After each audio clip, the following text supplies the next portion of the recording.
Darkness descended upon the city, bringing with it cold and an unbearable weight.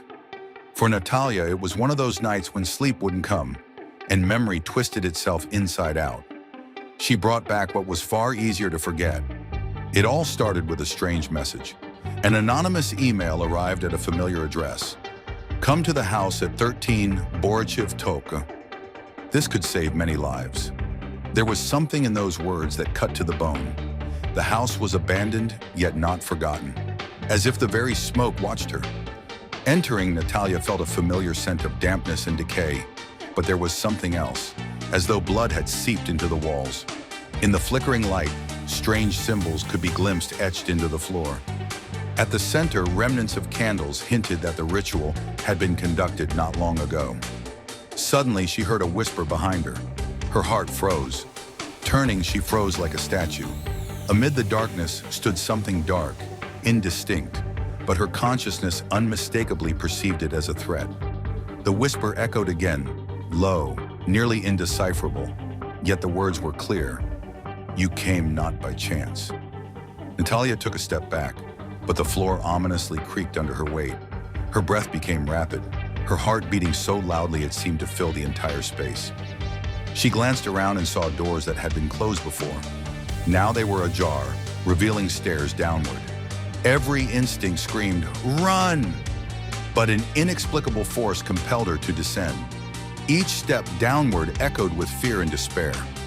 In the basement, the scent of dampness was overwhelming, mixed with something worse, metallic blood. Phone light revealed the room. The walls were covered in drawings that looked like children's art. Figures holding hands and shadowy figures with red eyes looming over them. On the floor was something resembling an altar, and next to it, a worn-out journal with faded pages. Opening it, she saw entries that read like confessions. We tried to stop this, but they took us one by one. I left this journal so someone could know the truth. They can't be exorcised, only contained. But the price is sacrifice. In the last entry, her name was written. Natalia, if you're reading this, know that you are next. Suddenly, the light went out. Natalia dropped the journal, hearing heavy footsteps behind her. Cold terror engulfed her as she realized she wasn't alone. Something breathed beside her, heavy exhales like from another world. She ran, not looking back. The stairs felt endless, each step echoing in the void. When she finally burst out of the house, the sky was black, no stars in sight. Her heart pounded, but there was no relief. She knew this wasn't the end. Outside, a man in a dark cloak waited for her, his face partially hidden by shadow, but his eyes glowed menacingly. You saw what you shouldn't have seen, he said, his voice a whisper she heard earlier. Who are you? Natalia asked, trying to keep her voice steady. The one who warned you, but now you're part of this. He extended his hand holding a candle. If you want to survive, you must come again tomorrow at midnight. You know what to do.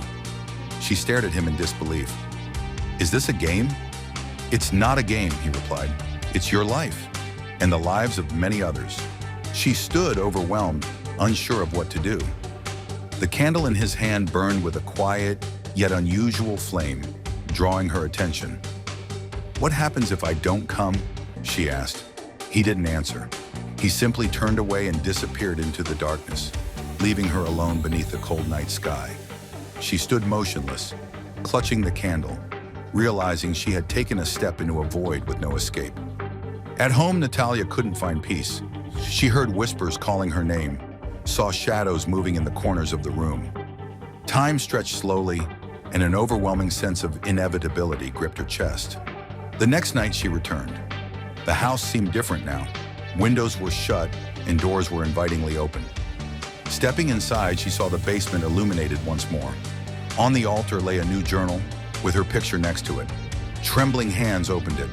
Today is your choice, you or them.